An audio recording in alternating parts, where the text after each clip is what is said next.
Bismillahirrahmanirrahim. Alhamdulillahirabbil alamin wassalatu wassalamu ala asyrafil anbiya'i wal mursalin sayyidina wa maulana Muhammadin wa ala alihi wa sahbihi ajma'in, amma ba'd. Alhamdulillah, hari ini kembali kita bisa hadir di majelis pengajian kita ini dengan berkat taufik dan hidayah daripada Allah Subhanahu wa taala. Mudah-mudahan taufik dan hidayahnya terus diberikan kepada kita, amin ya rabbal alamin. Sudah kita sebutkan atau kita pelajari pada minggu yang lalu bahwasanya di antara kewajiban kita yang paling penting itu adalah menyempurnakan iman kita sebelum mati. Jadi kita usahakan iman kita sempurna sebelum mati. Di antara ukuran kesempurnaan iman itu adalah kesempurnaan cinta kepada Rasulullah. Jadi bila sempurna cinta kita kepada Rasulullah, itu tanda bahwa iman kita sempurna. Yang dimaksud dengan kesempurnaan cinta kepada Rasulullah adalah bahwa Rasulullah itu lebih kita cintai daripada diri kita sendiri dan yang lain-lain. Termasuk abah kah, mama kah, laki, bini, anak, harta benda, pangkat. Jadi sesudah Allah, Rasulullah. Diri kita di bawah. Itu tanda sempurna iman. Nah, untuk menuju ke situ, kepada kesempurnaan cinta kepada Rasulullah, itu salah satu jalannya itu adalah kita mengenal, mempelajari kisah tentang Rasulullah sebanyak-banyaknya. Karena dari kenal itulah insya Allah karena akan tumbuh cinta. Nah, jadi disinilah pentingnya kita mempelajari ilmu yang disebut dengan sirah nabawiyah. Arti sirah nabawiyah itu adalah sejarah hidup Rasulullah. Nah, untuk lebih memahami sejarah hidup Rasulullah, itu bagus kalau kita mempelajari sebelum kelahiran Rasulullah, keadaan Jazirah Arab sebelum kelahiran Nabi. Karena ada sangkut pautnya, ada kaitannya. Jadi makanya di dalam pengajian yang lalu itu diantaranya kita mengisahkan mulai kisah Nabi Ibrahim alaihissalam. Karena beliau itu adalah disebut bapak agama. Agama-agama samawi. Nah, agama-agama yang diturunkan Allah dari langit itu 3 macam. Yahudi, Nasrani, Islam. Itu bertamunya di Nabi Ibrahim.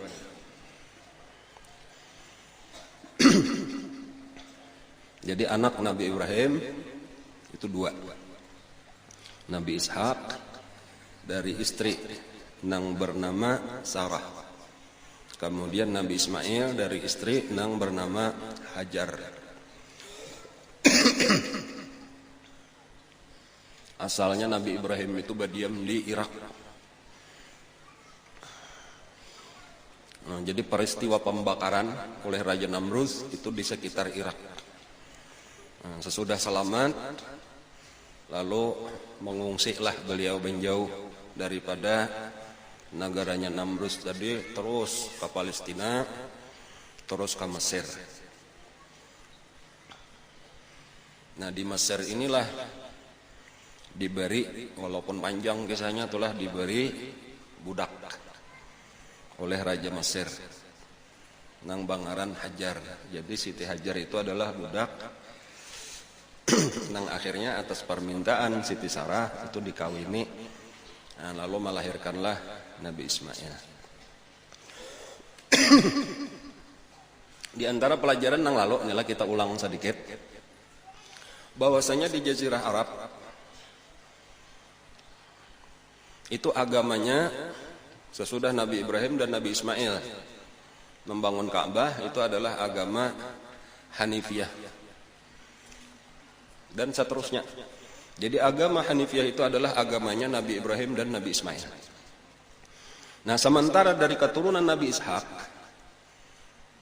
kemudian Nabi Yakub, Nabi Yusuf dan seterusnya itu ada 1000 nabi. Nah, lalu nang terkenal itu adalah agama Yahudi. Itu nang pertama-tama.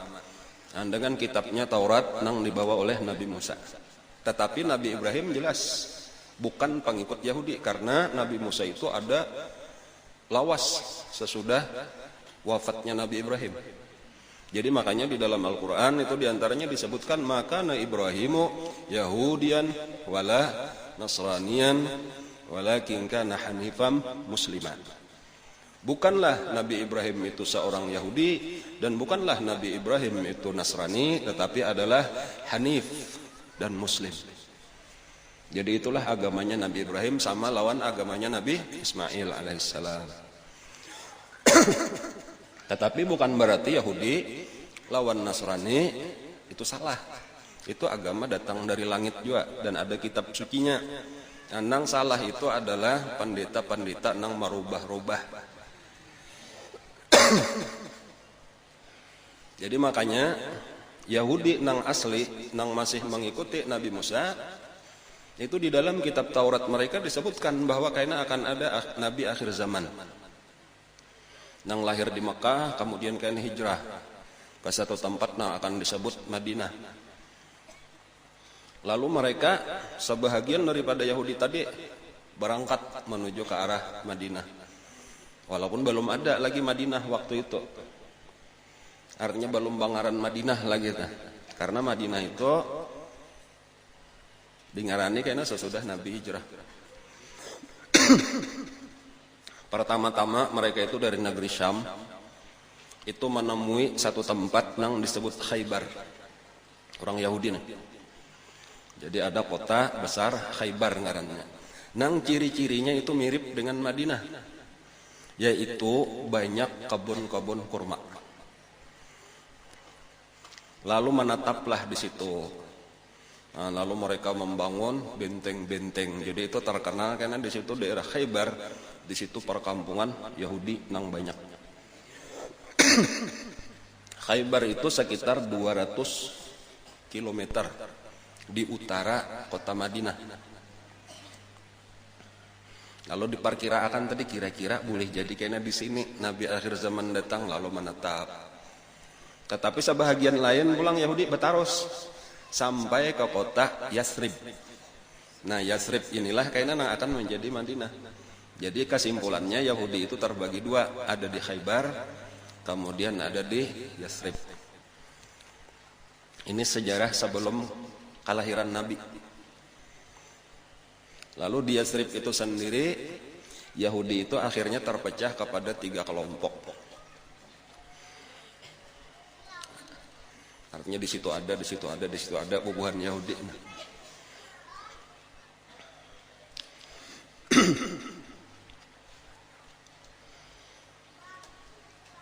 Ada Bani Nadir, artinya ada Bani Qainuqa, ada Bani Mustalik, itu kelompok-kelompok Yahudi. Sementara penduduk asli Madinah atau Yasrib itu 2. Suku Aus lawan Khazraj. Itu penduduk asli Madinah, Aus dan Khazraj. Cuma banyak Aus dan Khazraj ini. Jadi kurang lebihnya kayak itu. Di Madinah atau di Yasrib sebelum kedatangan Nabi itu 1/3 penduduknya itu suku Aus, 1/3 lagi Khazraj, 1/3 lagi Yahudi yang terdiri daripada 3 kelompok tadi. Kurang lebihnya gambarannya dahulu kayak itu. Antara Aus dan Khazraj ini saling terjadi peperangan rancak bakalahi.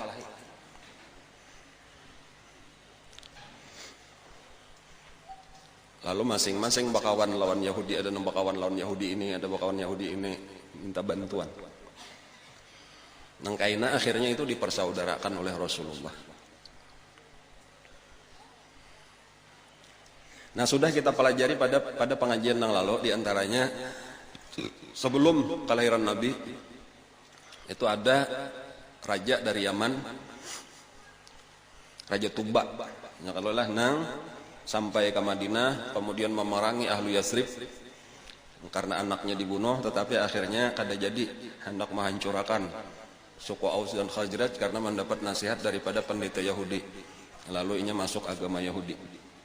Nah, lalu bahkan akhirnya inya nang memberi pakaian Ka'bah. Lalu akhirnya mengajak orang Yaman masuk Yahudi, maka jadi Yahudilah sebahagian orang Yaman. Itu kisah kenapa Yahudi sampai ke Yaman.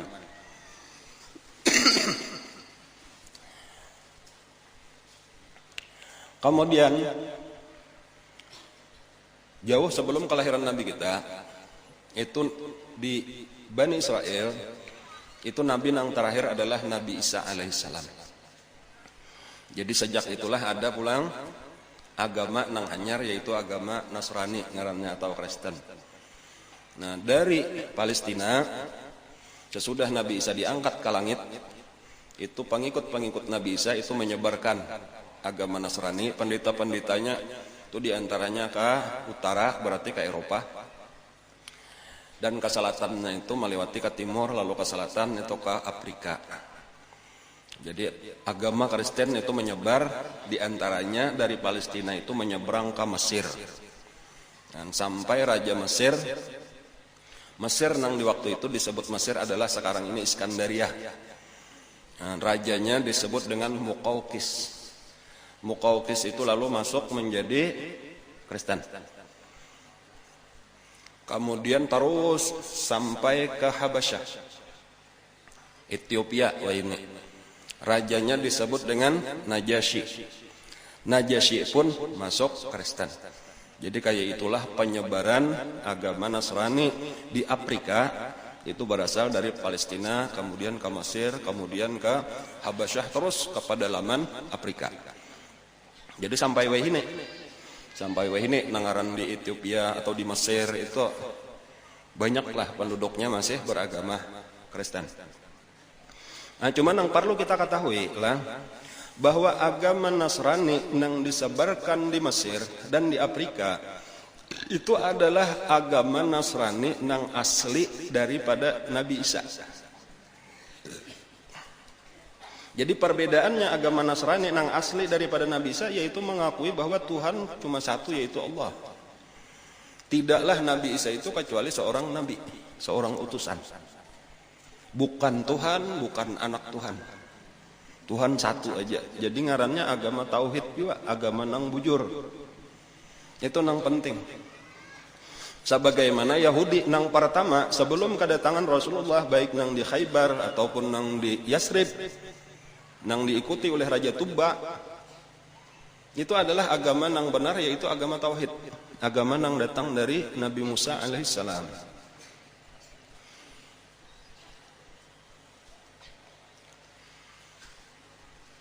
Ada salah seorang pendeta lah berdakwah di Afrika di zaman itu, lalu dirampok orang, nyakap pada lemen, lalu dirampok, ditangkap dan ditawan dan dijual menjadi budak. Salah seorang pendeta Nasrani di Habasyah, di Ethiopia. Kemudian nang manukarinya itu orang dari Arab, kebetulan ada di situ, ditukarinya, nukar budak, tak tukar, cuma kada tahu pada ini pendeta Nasrani. Lalu dibawanya bulik ke Arab, menyeberang Laut Merah. Nah, diamnya itu ngarannya daerahnya Najran. Najran itu terletak di antara Yaman dengan Saudi, atau tepatnya lagi antara Yaman dengan Taif. Jadi ada Yaman, San'a, imba itu Najran, imba itu Taif, imba itu Mekah. Walhasil pendeta ini tadi jadi budak bagawian lawan majikannya nang Arab tadi. Di malam harinya beribadat. Siang bagawian lawan majikan, malam hari beribadat. Pada suatu malam, majikannya ini, anak bakameh lah, bangun malam. Melihat di kamar budaknya itu diterangi oleh cahaya. Nah, ini ngarannya karamat. Jadi kenapa maka bakaramat ini? Karena agamanya bujur. Ini beribadah kepada Allah, mengesahkan Allah, lalu beribadah menyembah Allah. Dan memang orang alim, pendeta, Bang. Dan jadi kayak itulah orang-orang nang bujur, kayak itu itulah tanda-tandanya itu diberi oleh Allah tanda bahwa ini bujur, di antaranya karamat sebagaimana pendeta Yahudi. Nah, nang bersama Raja Tuba dulu ketika diuji dengan para dukun itu mereka itu selamat daripada sambaran api, tetapi malah dukun nang biasa menyembah api malah itu nang disambar oleh api. Itu tanda dari Allah bahwa ini agamanya bujur. Kayak itu. Jadi itu salah satu pelajaran kesan kita tuh orang-orang nang melaksanakan bujur itu diantaranya ada tuh nang diberi Allah karamat ngarannya. Itulah nang pantas kita ikuti. Walau kita kada bakaramat, tetapi nang minimal nang kita turuti urang-urang nang bakaramat itu tanda bahwa itu bujur. Namun sampai ke atas kada ada nang bakaramatnya itu dipertanyakan bujur juga. Itu pahamnya ajarannya itu. Dan jadi kenapa maka kita mengikuti jalan tasawuf, jalan wali-wali Allah? Karena di sini nampak bahwa mereka itu bujur, itu kisah karamatnya banyak.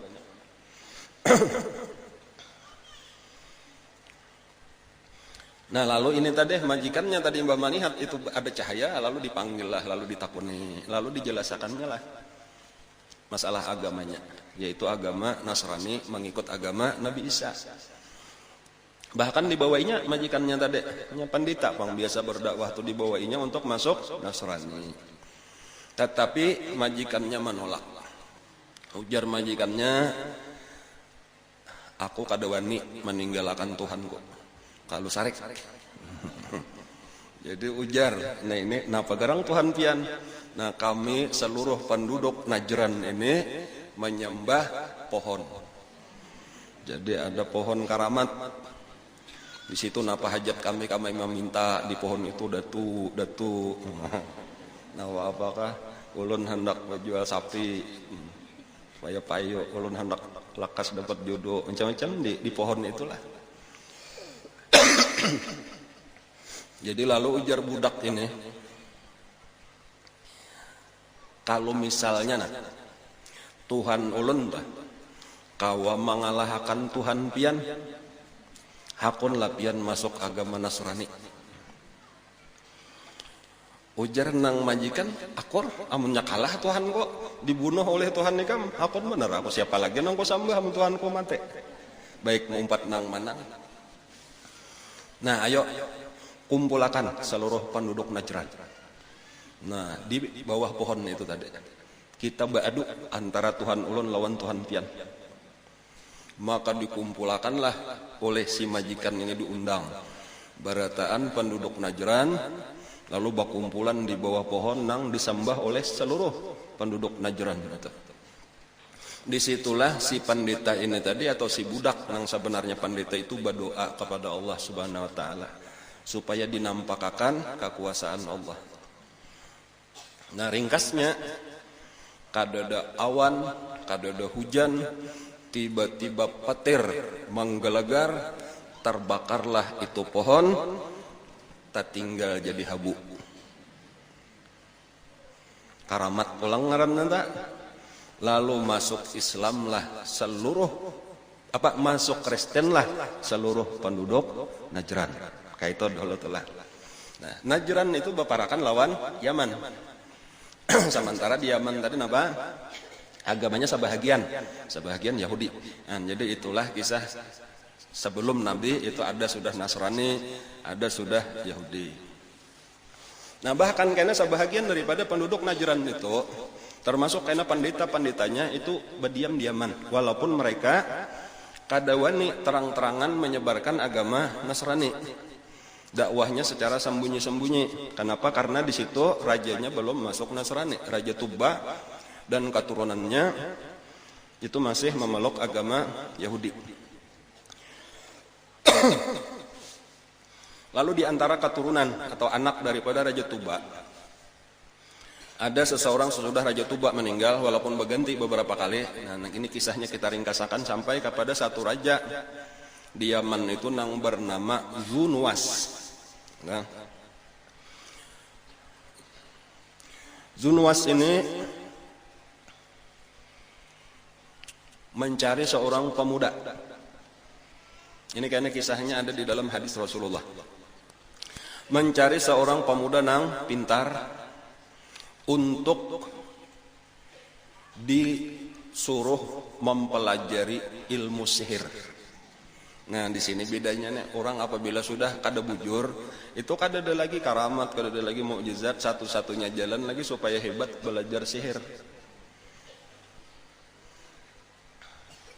Lalu dapatlah seorang pemuda tadi.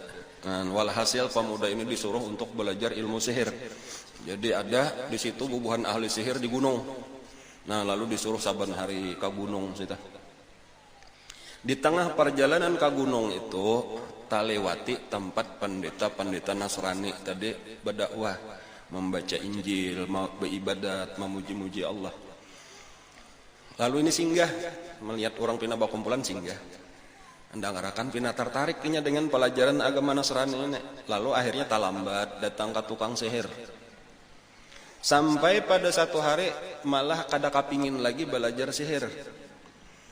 Nah, lalu tertarik dengan agama Nasrani, walhasil umpat masuk agama Nasrani, mempelajari bujur-bujur agama Nasrani, beribadat secara Nasrani. Nah, lalu tukang sihir balapor lawan raja. Ini suruhan pian, kada datang lagi, sudah beberapa hari, kada belajar sihir lagi. Nah, lalu dipanggil oleh raja, lalu macam-macam alasan. Nah, pada apa-apakahnya kada mengaku. Raja ini curiga, mesti ada apa-apanya, lalu diteliti. Sekalinya ketahuan bahwa inya sudah masuk Nasrani, umpat di situ lawan pendeta Nasrani. Nang ya ujar raja ini kada beizin agama masuk negaranya. Walhasil ditangkaplah pendeta-pendetanya tadi, lalu disuruh untuk keluar daripada agama Nasrani. Mereka menolak, akhirnya dibunuh pendeta-pendeta tadi. Nah, termasuk pemuda yang sebenarnya disayangi oleh raja ini disuruh untuk kembali melepas agama Nasraninya, tetapi inya menolak. Akhirnya karena menolak lalu diancam oleh raja, bila inya kada hakun kembali kepada agama kita, tetap dengan agama Nasrani akan dibunuh, yaitu dengan dibuang ke laut. Nah, lalu inya tetap bertahan, maka diperintahkanlah beberapa orang tentara untuk naik ke kapal, suruh bawa ke tengah laut, karena dilempar di laut. Sampai di tengah laut, datang ombak, menghantam kapal, lalu kapalnya tenggelam, tentaranya mati berataan. Si pemuda ini berjalan di atas banyu, bulik sampai ke pantai. Diberi Allah napa karamat. Bingung nih melihat berataan. Ujar raja lawan tentara nang lain, bawa ke atas gunung. Situ nah. Lemparakan ke jurang. Lalu dibawa pulang oleh tentara-tentara ke atas gunung. Sampai di atas gunung, beguyang gunungnya. Tentaranya nang guguran ke jurang. Pemudanya selamat.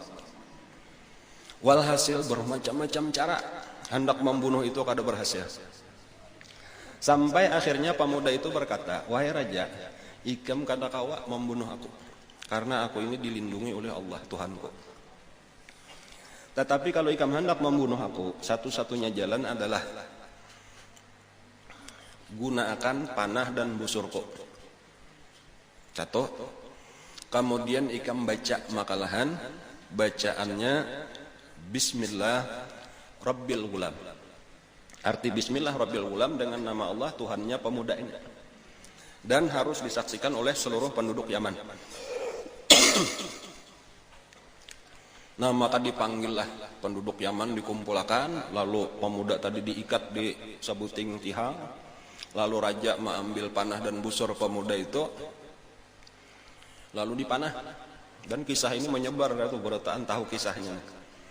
Nah, lalu raja tadi dengan suara keras membaca Bismillah Rabbil Ghulam, dengan nama Allah Tuhannya pemuda itu.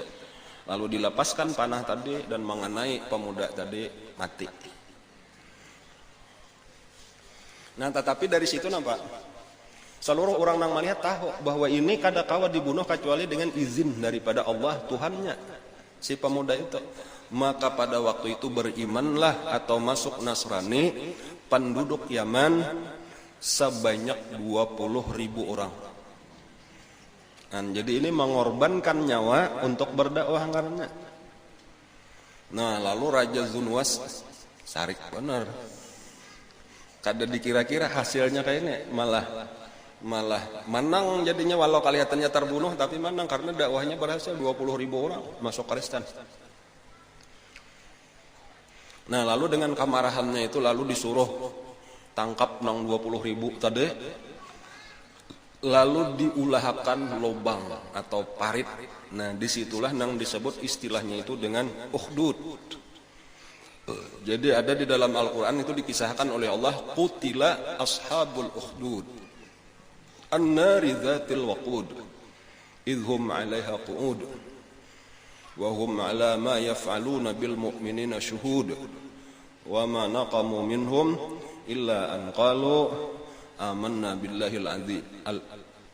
billahil azizil hamid. Lalu diisi dengan kayu bakar di dalam lubang nangganal tadi, lalu dinyalakan, lalu ujar aja barang siapa tetap dengan agama Nasraninya akan dilempar ke dalam api.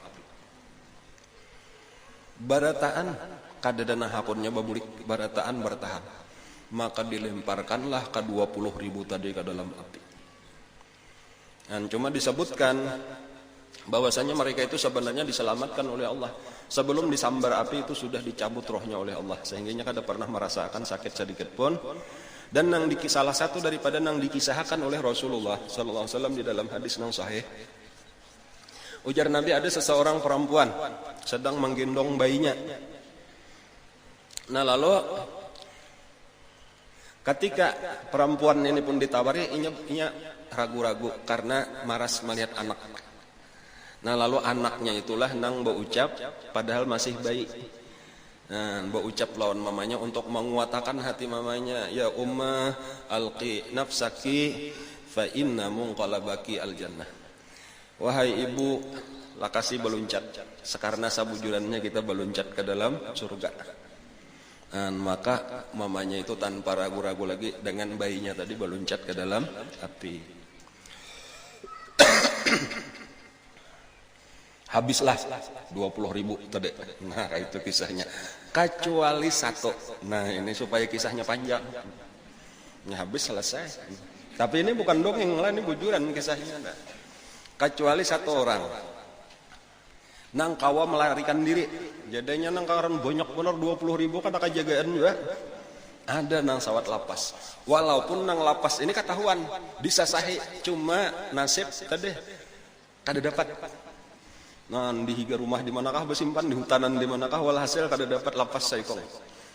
Ngarannya Daus. Bukan Daus Mini. Daus Zu Sa'laban itu kalau lengkapnya ngaran nanti. Ini kayaknya ada kisah pulang suku Daus ada terkayaknya. Nah, lalu ini mencari pertolongan sampai ke Romawi. Jadinya berjalan kayak apa ini untuk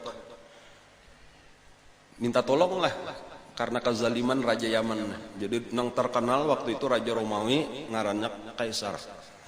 Jadi Kaisar jauh itu di Subalah negeri Syam itu, masuk ke Turki. Wah, ini minta tolong lawan Raja Romawi, mengisahkan keadaan Nasrani di Yaman dizalimi oleh Raja Tuba. Ujar Kaisar tadi, ujar Raja Romawi, sarik sabujurannya nyata. Cuma apa ngarannya, Yaman itu terlalu jauh. Itu di utara Arab, Syam tadi ataupun Romawi itu ada ini jauh di selatan di pinggir Laut Merah. Terlalu jauh aku kalau hendak menyerang ke Yaman. Aku cuma bisa mengirim surat. Nah ini surat bawa ke negeri Habasyah. Itu Raja Najasyi itu adalah seorang Nasrani juga. Kayaknya Raja Najasyi lah nang menolong. Nah jadi lalu Daus ini tadi dari Romawi terus pulang berjalan sampai ke Habasyah. Lalu menghadap kepada Raja Habasyah, Raja Najasyi, untuk mengisahkan ini, mendapat surat daripada Raja Romawi atau Kaisar tadi. Nah membaca ini lalu diterima oleh Raja Najasyi, lalu dipersiapkanlah tentara sebanyak 70.000 tentara untuk menyerang Yaman.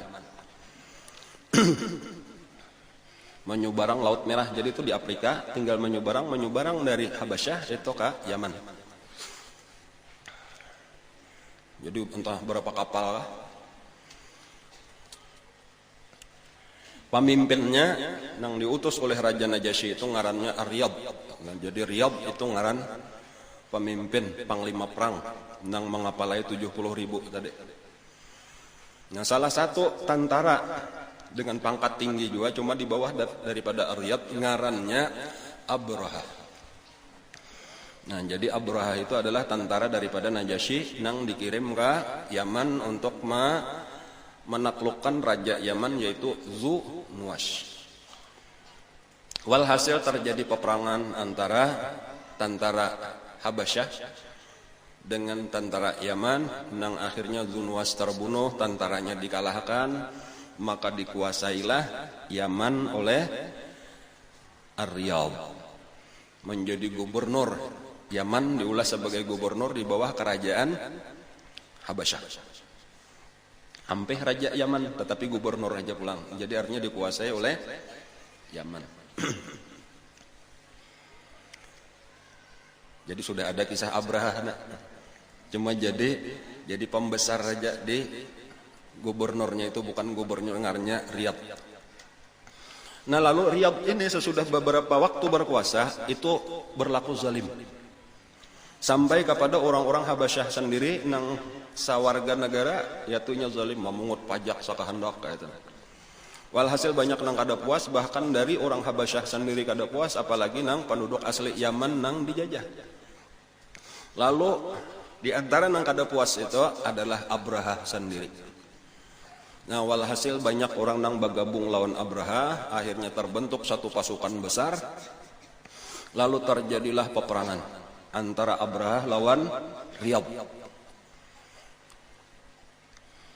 Di dalam peperangan pertama kali, nah imba betamuan nata gubernur Riyad itu menantang Abraha untuk bertarung satu persatu.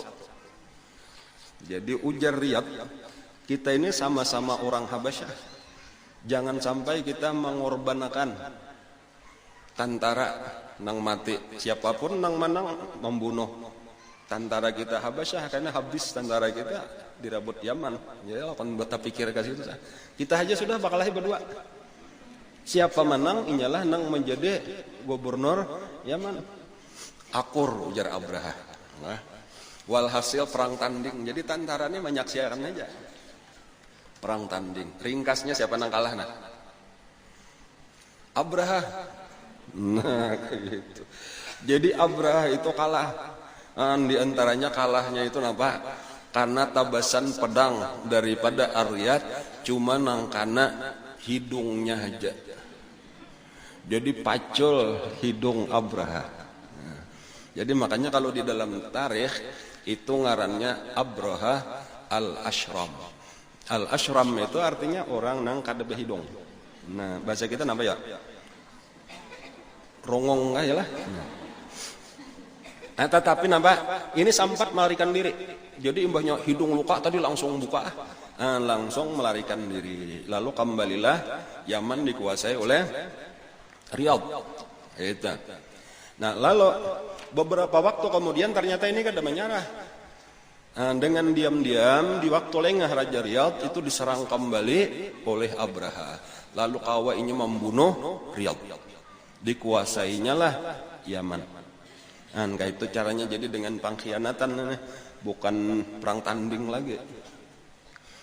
Nah, mendengar Riyadh terbunuh itu beritanya sampai ke Habasyah, sampai kepada rajanya sama sekali Najasyi, dan Najasyi sarik.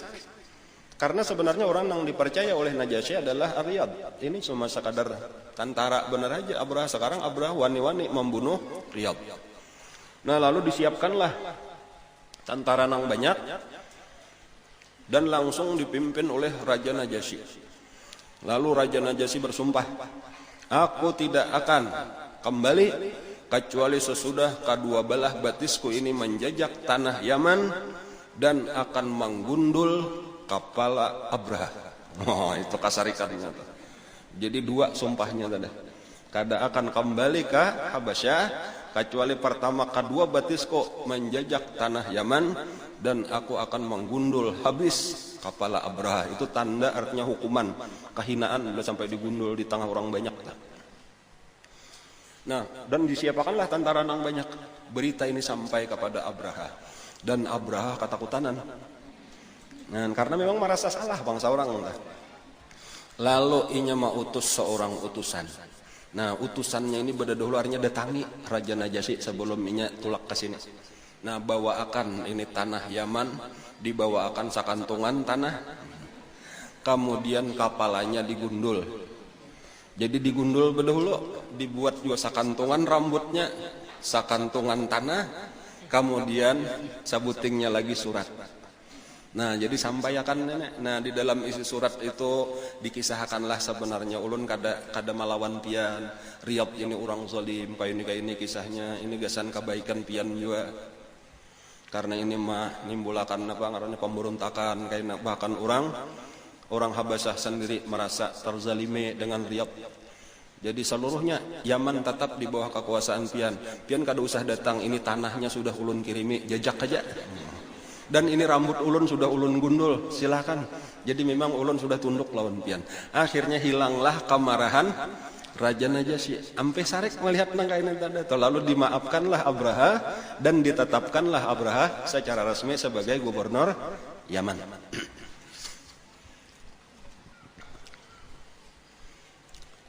Nah, lalu untuk lebih menarik hati Raja Najasyi supaya lebih sayang atau hilang sama sekali bekas kemarahan ini. Lalu Abraha hendak memberikan penghormatan yang besar-besaran kepada Raja Najasyi. Lalu baulah sebuah gereja yang luar biasa mewah. Dari batu pualam, batu marmer asli, itu segala-galanya yang paling mewah lah. Gereja yang sangat besar yang bernama Al-Qulais, ngarannya Al-Qulais. Bahkan untuk kebesarannya ini tadi, ini Raja Abraha itu mengirim surat kepada seluruh Arab supaya bahaji itu ampih ke Ka'bah, tetapi mulai tahun depan itu sudah ke Al-Qulais. Jadinya saban tahun orang bahaji ke Ka'bah, ke Makkah.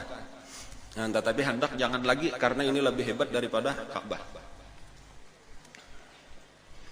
Nah, di antaranya sampai juga surat itu tadi ke Makkah. Sementara orang mulai zaman Nabi Ibrahim lah, walaupun sudah banyak penyelewengan daripada agama Nabi Ibrahim, terutama bertambah pertama patung-patung ya kalau lah. Kemudian terus macam-macam lagi ajaran-ajaran sesat bertambah. Tapi tetap di antara yang terjaga daripada warisan peninggalan Nabi Ibrahim, agama Nabi Ibrahim itu haji dan umrah. Jadi tetap aja setiap tahun haji dan umrah. Termasuk dua macam nang utama benar. Pertama haji dan umrah, tadi nang kedua penghormatan bulan-bulan haram. Jadi ada di Arab itu bulan-bulan haram itu dari hukum Allah. Sejak Allah menciptakan langit dan bumi, di dalam Al-Quran itu disebutkan bahwa bulan itu 12 dan 4 bulan itu minha arbaatun hurum. Bulan haram itu kada boleh berperang. Bulan Rajab, Sabuteng, Tapisah, Menyaurangan. Kemudian ada 3 bulan yang berturut-turut, Muharram, Zulqaidah, Zulhijjah.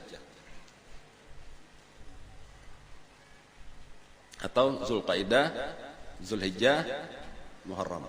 Nah, kayak itu paling lah.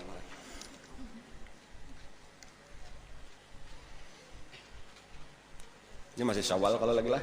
Nah, imbah ini apa? Zulqa'dah. Itu masuk bulan haram sudah. Imbah itu kayaknya Zulhijjah. Itu bulan haram pulang. Kemudian Muharram. Itu 3 bulan berturut-turut, sabulan tak pisah, yaitu Rajab. Itu peraturan Allah ya, dan itu disampaikan oleh Nabi Ibrahim. Itu bulan mulia. Di antara 12 bulan, yaitu 4 bulan. Di antaranya di bulan mulia itu adalah kada boleh ada terjadi peperangan. Kecuali membela diri. Jadi kalau membela diri artinya ada orang nang memerangi itulah nang zalim, itulah nang melanggar hukum Allah. Adapun nang membela diri kada berdosa. Tetapi lah nangaran tadi syaitan ini terus berusaha menyesatkan manusia.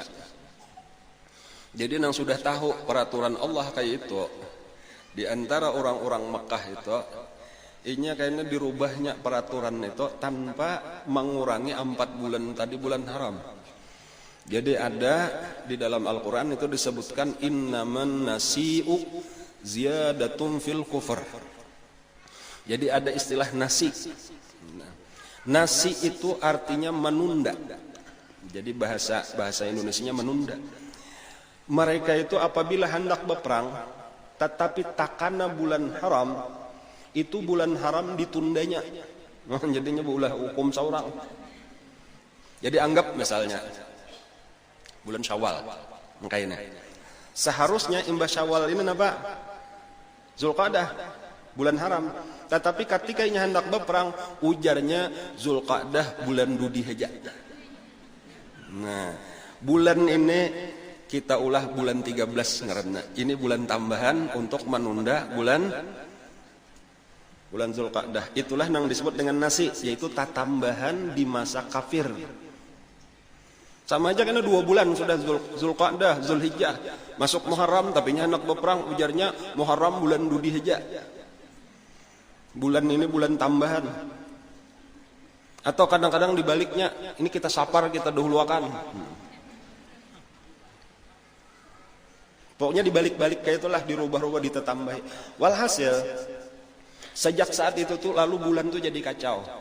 Kita kada tahu lagi nang mana nang asli Ramadan ini apakah pas bujur atau kada. Tak manakanya tak luncat-luncat, jadi bisa 1 tahun masalahnya, berikutnya bisa jadi 2 bulan, jadi sebulan, 2 bulan, 3 bulan, terus rusak. Dan itu kembali bujur itu kayaknya ketika Haji Wada itu hanya daripada Nabi. Sekarang ajaran Nabi sudah kembali sebagaimana sedia kala. Nyata putar mantuk salah, kehabisannya tabulik kasar. Nah tadi kisah, lalu ada satu golongan orang-orang nang mulia, artinya orang-orang besar di Mekah nang disebut ahlun nasi. Jaka anu tuh mereka inilah panitia bulan nasi itu, mereka lah nang berhak menentukan apakah ini kita tambahi nang mana kita tambahi. Ahlun nasi inilah nang ketika menerima surat dari Abraha, mereka itulah nang paling marah dengan perintah Abraha tadi untuk bahaji ke Yaman. Lalu mereka inilah mau utus-utusan seseorang nang menyamar supaya masuk ke Quraisy tadi, gasan apa? Gasan bahira, dan supaya kotorannya itu dikulai. Nah, jadi kayak itulah tadi ada seorang nang kayak pengamis saja datang dari situ, beraba-raba, lindat-lindat kadang-kadang itu orang bahira. Lalu dikulainya pulang, di lantainya, di towingnya. Dan akhirnya ketahuan juga, diteliti siapa ini. Nah, lalu akhirnya tahu bahwa ini dari perintah dari Makkah. Maka marahlah Abraha, dan lalu bersiap-siap untuk menyerang Makkah. Tujuannya cuma satu, yaitu meruntuhkan Ka'bah. Nah, tahun itulah yang disebut dengan Amul Fil, tahun gajah. Dalam satu riwayat itu tantaranya Abraha itu 12.000. Jadi kada gagampangan tuh, kada ada nangkawannya melawan 12.000 tentara, bahkan ada 100 gajah. Jadi kenapa disebut tahun gajah? Karena di dalam 12.000 tentara itu ada 100 ekor gajah.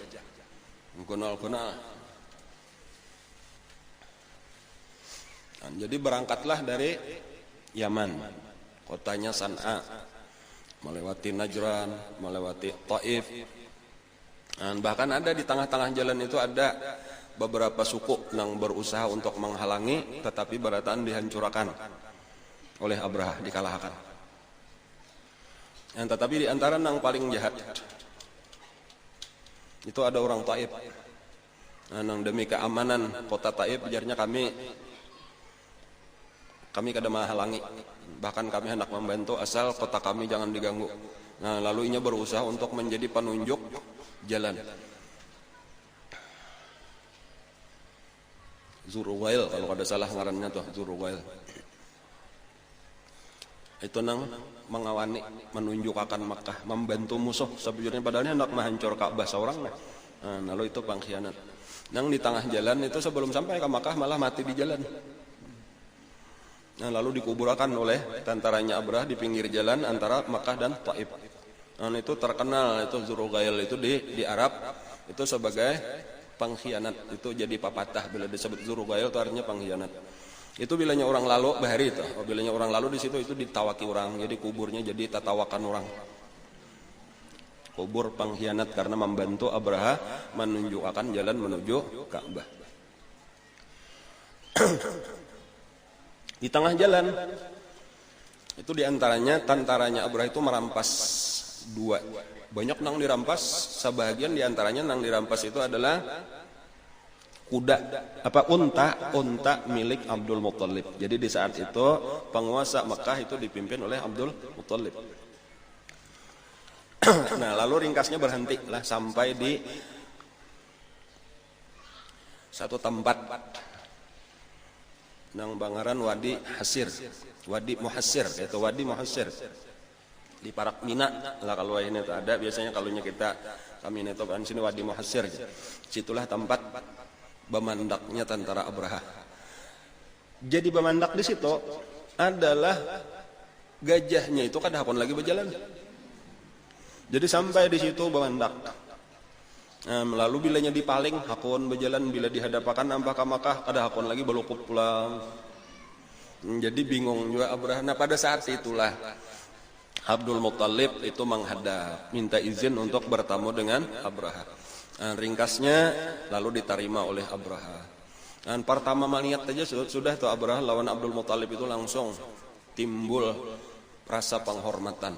Jadi wibawa Abdul Muthalib itu nampak.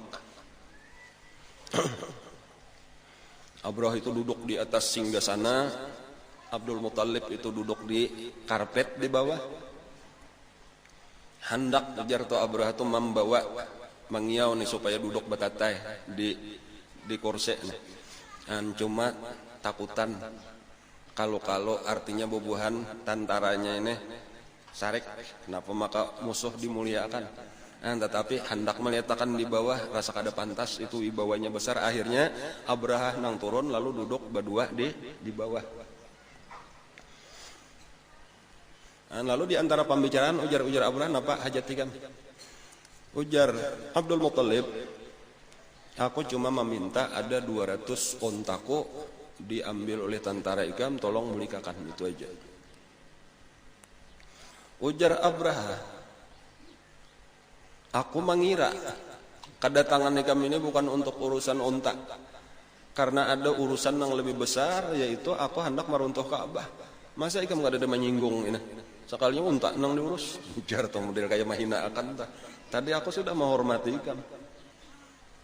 Ujar Abdul Muthalib, "Unta itu adalah milikku, adapun Ka'bah itu adalah milik Allah. Jadi karena milikku aku bertanggung jawab untuk mengurus milikku, adapun Ka'bah itu aku serahkan ikam langsung karena berurusan lawan Allah, pemilik Ka'bah."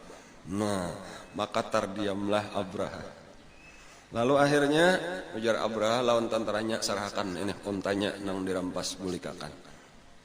Dan lalu buliklah Abdul Muthalib ke Makkah dengan membawa 200 unta tadi.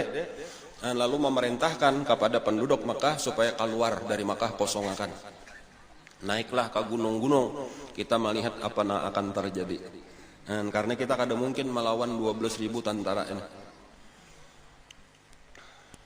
Nah, pada saat itulah Abraha berusaha lagi untuk menggerakkan untanya tadi, kudanya tadi, gajahnya. Walhasil gajahnya tetap kada hakun. Pada saat bingung kayak apa caranya, tahu-tahu datanglah rombongan burung ababil. Nah itulah kisah nang mereka itu burung halus-halus saja. Soalnya burung ababil itu kurang lebih burung pipit. Walhasil halus kodonong gonol-gonol kayak Garuda Pancasila. Membawa batu masing-masing 3 biji, di montongnya, di patoknya sabuting, di tangannya 2 buting. Nah, jadi bila saikong 2 biji, halus-halus saja pulang, kurang lebih kacang lah. Terbuat daripada tanah nang terbakar. Nah, jadi kayak batu bata aja, halus-halus. Itulah nang dilemparkan, datang berbondong-bondong, kayaknya sagulungan, kayaknya datang sagulungan. Pulang kada tahu datang dari mana. Alam tara kaifa fa'ala rabbuka bi ashabil fil alam yaj'al kaidahum fi tadlil wa arsalahum tayran ababil tarmihim bihijaratin min sijil faja'alahum ka'asfin ma'kul. Jadi setiap kana itu ujar paculan daging runtuh. Jadi model kayak kana penyakit kulit, langsung saat itu juga memburuk. Anta masuk Abrah. Jadi ringkasnya gagallah penghancuran Ka'bah. Kada beberapa waktu, beberapa bulan kemudian lahirlah Rasulullah. Kisahnya ringkasnya kayak itu.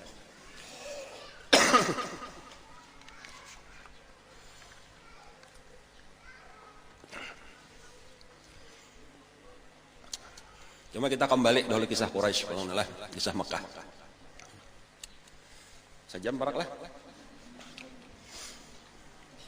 Dikisahkan pada pengajian nang lalu, jadi ini kita berpindah dulu judulnya pulang lah, bahwa Mekah itu asalnya didiami oleh Nabi Ismail dengan suku Jurhum. Nah, lalu zuriat Nabi Ismail inilah nang berdiam di Mekah. Tetapi akhirnya Jurhum itu diserang oleh Khuza'ah, Bani Khuza'ah. Pimpinan nang pertama kepalanya bangaran siapa Amr ibn siapa? Udah ingat?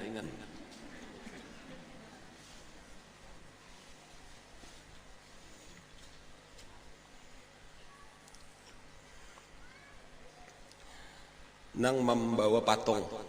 Nah, lalu mulailah patung disembah di Arab. Bin siapa? Amr bin Luhai. Nah, itu Amr bin Luhai. Itu melihat orang Syam. Bahasa Amalikah ngaranna teh orang padalaman juga buan bukit di Syam teh. Menyembah patung hendak juga. Nah, kayak itulah syaitan membisiki sabu jalannya. Itulah nang membawa patung ke Mekah. Lalu diperintahlah orang Arab beratan karena ini penguasa Mekah. Dan itu kekuasaannya itu terus menerus sampai kepada anaknya, cucunya, buyutnya dan seterusnya. Bani Khuza'ah itu berkuasa ujar untuk kurang lebih sekitar 500 tahun di Mekah itu. Nah, adapun keturunan daripada Nabi Ismail itu tetap hidup di Mekah, tetapi kada mempunyai kekuasaan apa-apa. Nah, jadi sebagai orang nang terjajah. Nah, terutama tadi bahkan Jurhum itu banyak nang mengungsi keluar. Sebahagian pun tadi hidup dengan kehinaan di Mekah, kecuali nang masih dimuliakan yaitu bubuhan zuriat Nabi Ismail. Karena memandang mereka itu adalah keturunan Nabi. Jadi masih orang mulia, cuma kalah dengan penguasa nang dari Khuza'ah. Tetapi mereka lebih bebaslah daripada Jurhum nang lain kayak itu telah. Karena mereka orang mulia keturunan Nabi. Di antara nang terbesar daripada keturunan Nabi Ismail itu adalah seseorang karena zuriat sidin daripada Adnan dan terus ke bawah. Itu di antara nang terkenal yaitu ngarannya Fihir. Jadi ini datuk daripada Nabi kita. Fihir inilah karena nang sempat menjadi orang besar, orang terkenal kayak itu, dan bahkan beliau itulah nang diberi gelar Quraisy. Jadi Quraisy itu ngaran daripada Fihir. Nah, kaina zuriatnya itu disebut dengan suku Quraisy. Nah, itu termasuk orang mulia di Mekah. Nah, daripada keturunan Quraisy itu nang paling terkenal adalah ngarannya Qusay bin Kilab. Nah, jadi ini sudah termasuk keturunan daripada Fihr tadi, Quraisy tadi ke bawah entah beberapa zuriat, beberapa generasi.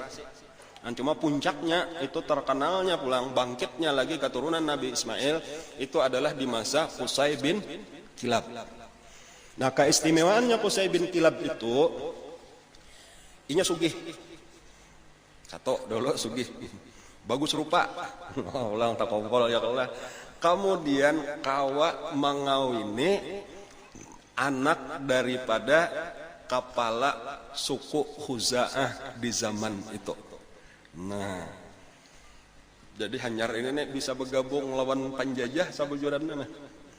Penguasa. Lalu menjadi mulialah, terkenallah Qusay bin Kilab karena bininya adalah anak daripada pemimpin suku Khuza'ah di zaman itu. Sementara ini sudah mulia tadahulu sebagai keturunan Nabi Ismail. Dan kekuasaan pulang Mintuha, wah ini jadi raja. Jadi menantu raja.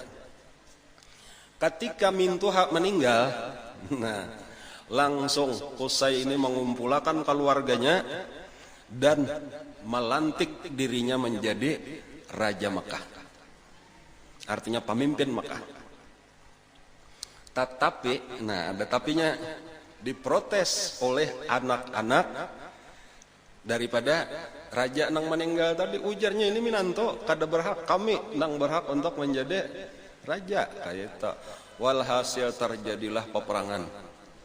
Nah, ini terjadi peperangan dan sangat banyak korban. Sampai akhirnya terjadi gencatan senjata. Lalu diadakan perdamaian. Nah, kesimpulannya perdamaiannya kita mencari seseorang hakim yang akan memutus siapa yang berhak sebenarnya untuk memimpin Mekah. Nah, lalu dipilihlah masing-masing mengajukan, ringkasnya walhasil sampai kepada keputusan itu orang yang paling tua di zaman itu dan paling bijaksana. Nah, lalu itulah yang diminta untuk menjadi hakim. Lalu masing-masing mengajukan alasan-alasan. Jadi kalau ujar Bani Khuza'ah tadi, kami ini asli abah kamilah yang jadi pemimpin. Sesudah meninggal ini hendak merebut ini minantu benar aja. Ada kami sudah asli anak-anak sidin putra mahkota kami. Seharusnya salah satu dari kami. Ujar Qusay bin Kilab, bujur aja ini mintu aku, tetapi sebenarnya ini penjajah. Makkah ini mulai Ka'bahnya itu nang mandiriakan adalah datuku. Tetapi direbut ini oleh Bani Khuza'ah mulai Amr bin Wahai. Jadi wajar seharusnya kembali kepada kami pulang. Ini penjajah harus melepaskan diri. Ini masanya sudah zaman kemerdekaan. Penjajahan di muka bumi ini kada sepantasnya. Cadang proklamasi sudah.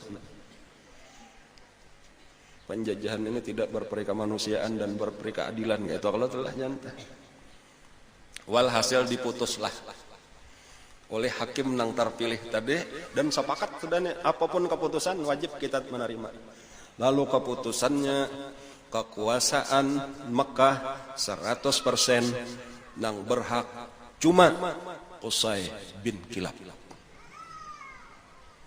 Nah, jadi disitulah sejak itulah kembali pulang kepada zuriat Nabi Ismail. Dan ini tunduk tadi tah bubuhan Bani Khuza'ah melepaskan diri. Dan jadi lalu pada saat itulah kembali di tangan Qusay bin Kilab. Qusay itu karena bisian anak ngarannya siapa ya? Abdul Manaf, yalah. Abdul Manaf itu bisian anak, kemudian karena di ngarannya Hashim. Atau Hashim dulu lah. Hashim dulu. Hanyar Abdul Manaf. Bahkan dua itulah, ini banyak anaknya lah. Anak Qusay itu katanya dua, saya kong aja Pak. Ada Hashim, ada Zuhrah. Saudaranya adalah ada Hashim, ada Zuhrah. Hashim itu bisian anak Abdul Manaf. Zuhrah bang anaknya siapa? Abdul Manaf juga. Nah supaya nyaman mengatakanlah. Jadi tadi ada anaknya Qusay bin Kilab itu ada Hashim, anaknya Abdu Manaf. Ada lagi anaknya Saikung ngarannya Zuhrah, ini lalakian jala, anaknya pun Abdu Manaf. Hashim beisian anak tadi Abdu Manaf, anaknya Abdu Manaf Abdul Muttalib. Zuhrah beisian anak Abdu Manaf, anaknya Abdu Manaf Wahab. Pahamlah. Wahab ini kena beisian anak Aminah. Abdu Manaf nang beisian anak Abdul Muttalib, beisian anak ngarannya Abdullah. Itu. Menyesalahkan kita bujurakan.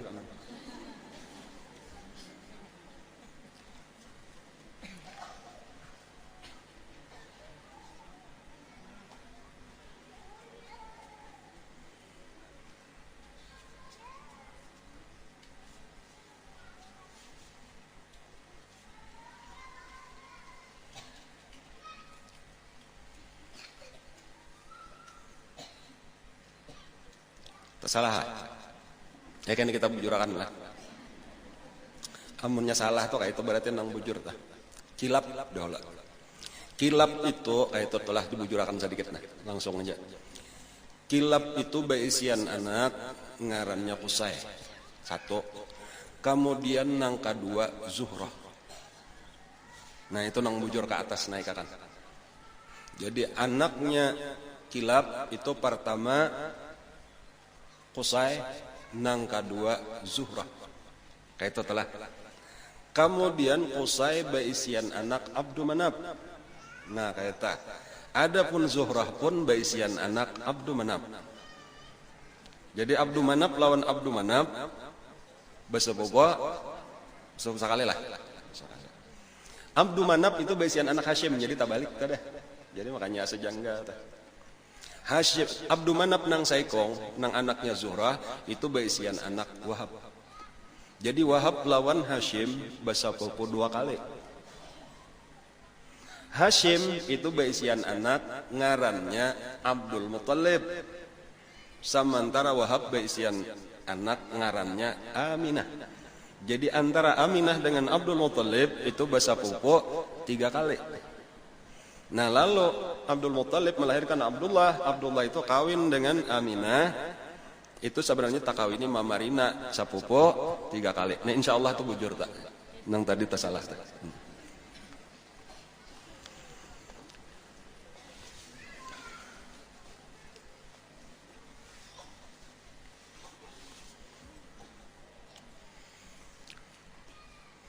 Sabuting tambahan lagi kisah lah. Untuk kesempurnaan supaya lebih sempurna kisah. Dikisahkan dahulu di waktu Bani Khuza'ah itu merebut Makkah, itu Zamzam itu dikubur oleh Bani Jurhum. Dan maksudnya supaya untuk mempersulit musuh ini karena kata kawal lagi mencari banyu, tetapi tetap sekalinya dijajah, bahkan Bani Khuza'ah itu mencari banyu itu datang di luar kota Makkah.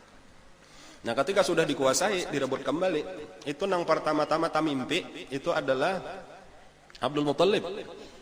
Jadi di antara mimpinya itu adalah perintah untuk menggali kembali sumur Zamzam. Walhasil Abdul Muttalib ini membawai bubuhan Quraisy untuk menggali sumur Zamzam, tetapi kada ada nahapun. Dan sampai akhirnya ringkasnya Sidin Saurangan menabuk Saurangan. Dan bahkan ketika sudah hendak menabuk itu malah dihalang-halangi oleh Quraisy. Artinya apa ikan menabuk di sini? Ini mengganggu orang tawaf, orang berhaji. Lalu di waktu Sidin menabuk itulah orang-orang Quraisy hendak menghalang-halangi. Sidin waktu itu Abdul Muttalib itu cuma beisian anak Saikung nyar lalakian. Anak pertama ngarannya Al-Haris. Jadi anak pertama Al-Haris. Cuma inilah nang kawama membantu Abdul Muttalib. Tugasnya yaitu menghalang-halangi orang nang hendak marabute cakruk lah atau cangkolnya ini. Jadi ayo jaga akan supaya aku kau menabuk. Jadi kauyuhan nih Haris seorangan nih pemuda. Sementara tokoh-tokoh Quraisy tadi hendak menangkap lawan Abdul Muthalib. Nah pada saat kawalahan Al-Haris ini tadi manahane serangan daripada tokoh-tokoh Quraisy. Nah pada saat itulah tiba-tiba cangkolnya atau linggisnya daripada Abdul Muthalib itu mengenai batu pinggiran sumur Zam-Zam. Lalu berteriaklah Abdul Muthalib, Allahu Akbar.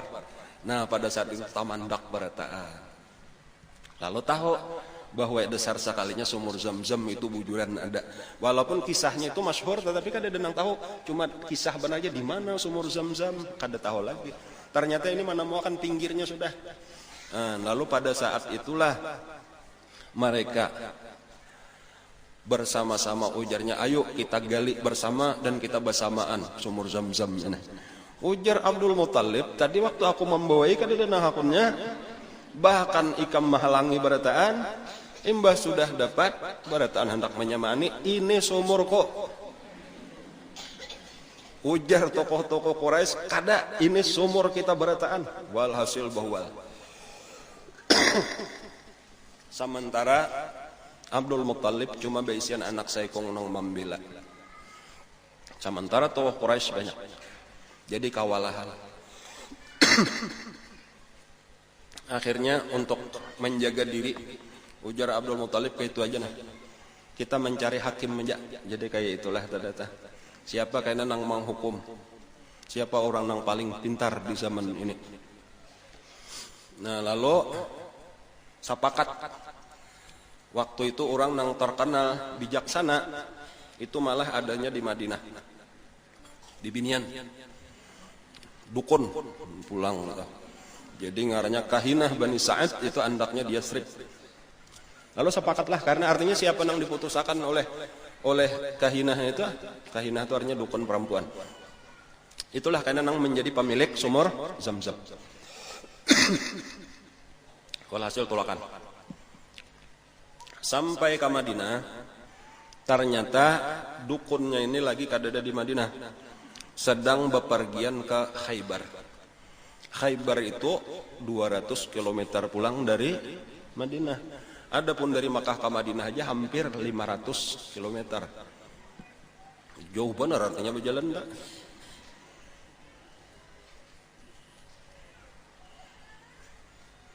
Nah lalu tulakan kita datangi ke Khaybar.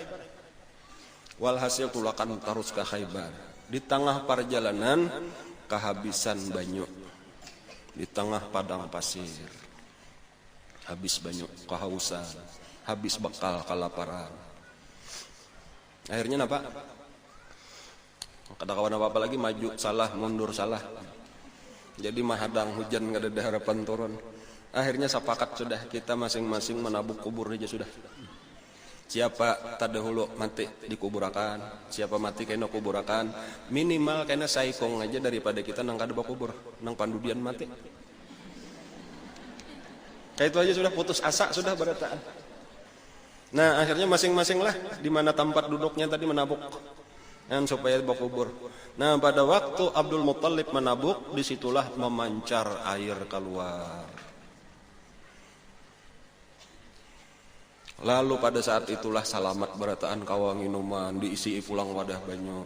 Lalu berataan selamat, kesimpulannya kada lain nang memberi ikan banyu di sini, ya nang memberi ikan banyu Zam-Zam. Kita kada jadi ke Khaybar, Zam-Zam gasan ikam saurangan. Sepakat suku Quraisy. Nah jadi disitulah karena Zam-Zam itu dikuasai oleh Abdul Muthalib. Jadi penguasanya, pemilik sumur Zam-Zam itu adalah Abdul Muthalib. Nangkaina itu diwariskan kepada Abu Talib. Tugasnya itu ngarannya kalau istilah di Quraisy itu siqayah. Siqayah itu adalah memberi minum orang-orang haji dari sumur Zam-Zam. Itu pemimpinnya, kepalanya itu adalah Abdul Muthalib. Nah kayak itulah seterusnya karena parak sudah kisah menjelang kelahiran Rasulullah sallallahu alaihi wasallam. Seakan-akan kita ini sudah maksudnya tadi memahami lah keadaan menjelang kelahiran Nabi itu. Insyaallah mudah-mudahan kita diberikan umur yang panjang, kesehatan, dan lalu kita kawak karena lebih banyak mempelajari kisah tentang Rasulullah dengan harapan tadi mudah-mudahan kecintaan kita terus bertambah, iman kita sempurna, lalu karena kita mati barataan dalam keadaan husnul khatimah tak kumpul lawan Rasulullah di dalam surganya. Amin ya rabbal alamin. Ala hadhihi niyatu ala kulli niyatin shalih wa hadratin nabi. Al-Fatihah.